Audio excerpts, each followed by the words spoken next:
I hope. There's something about you. Oh I my really God. like. God. No. That's not Sophie. what.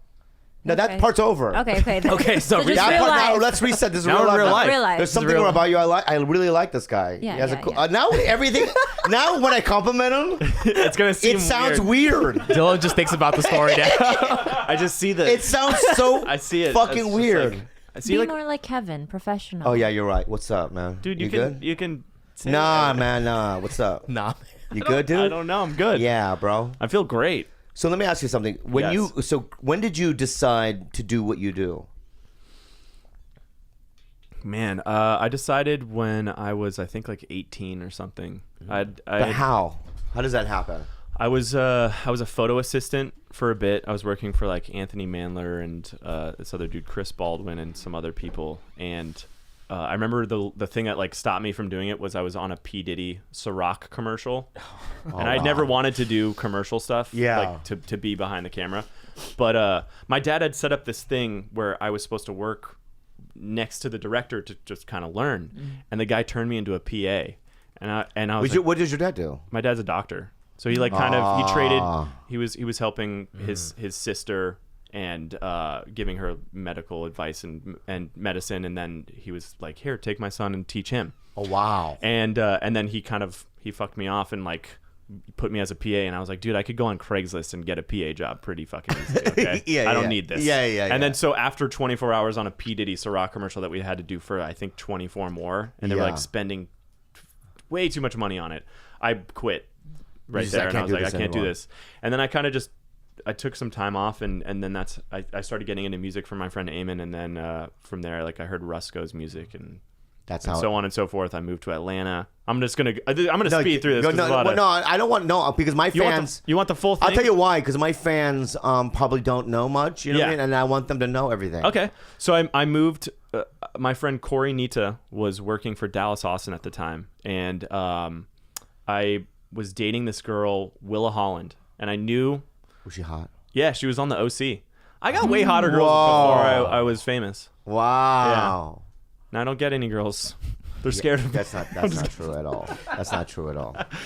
Oh no, but I mean, I was with her for a bit. But how did she like you?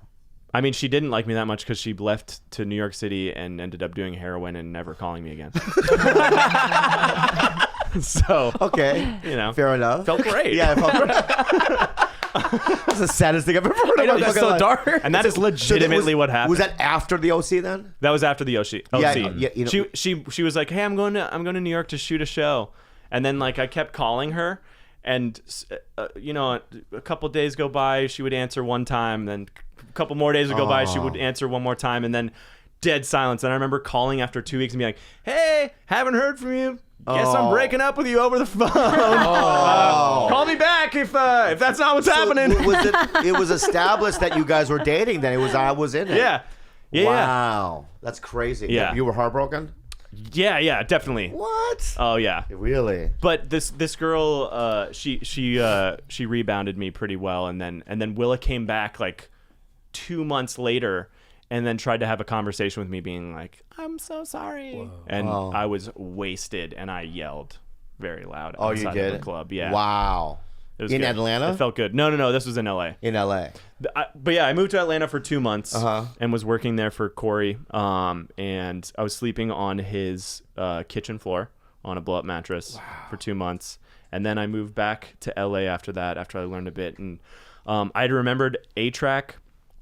When he was learning how to DJ, he like stayed in his basement for I forgot, I think it was like 2 years or something, and did 10,000 hours worth of work on trying to become a DJ. So I was like, all right, 10,000 hours is like that. If you'll become a master at something if you put that much work into That's it. true though. Yeah. 100% true. So I just sat in my back house and I told my parents, I was like, look, let me take school off for a year. If I make nothing happen, I will go back to college.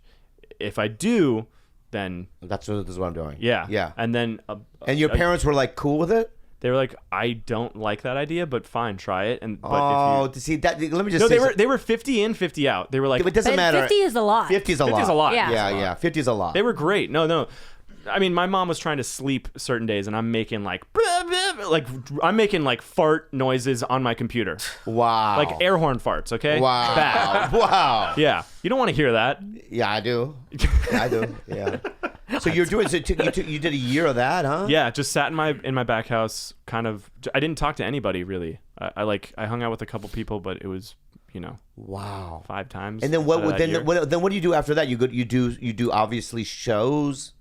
I wasn't doing any shows yet. I know, but you do like such beginning times of DJing. Yeah. Where you would find all your music on a hype machine, and my main goal was to play Steve Aoki's club, Cinespace. That was it. That was really like the main goal was like, all right, I need to play music, or I need to make music to be able to play in that club. With Steve Aoki, is a DJ? Yeah. I'm kidding. But Steve Aoki used to have a club. Yeah, that was his. That was his. Yeah. I remember Cinespace. Yeah. And so he would do all those nights. He was there. already big then. He wasn't as big as he is now. Yeah, but, yeah. I mean, he was big enough to have his own night there. Yeah, and you could just say another thing about DJs. It's really not my world, but every time I run into them, they're probably the nicest people I've ever fucking met in my life. Like I was in Atlanta. We're just nerdy dudes. And I was in a hotel lobby, and this long-haired Asian guy starts running after me. Steve Aoki. It's Steve, right? But I didn't know. I thought it was just like some crazy, like Jesus-looking Asian guy. He goes, "Me, Steve Aoki," and he picks me up.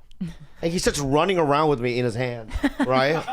And I go, I know who he is. And I go, this is the nicest guy. We took a photo and stuff, but I would like, when I met you, I think you're the only two I've met. But the two nicest people. I like that. That's the basis. Great sample DJs size. Are pretty nice. Yeah. Well, if I met, let me just say this. If I met the first 2 comics I met, I would say that they were the worst people in the world and I would have quit, okay? I mean, I feel it's very important to, when you meet people in a field, that they're like the nicest people.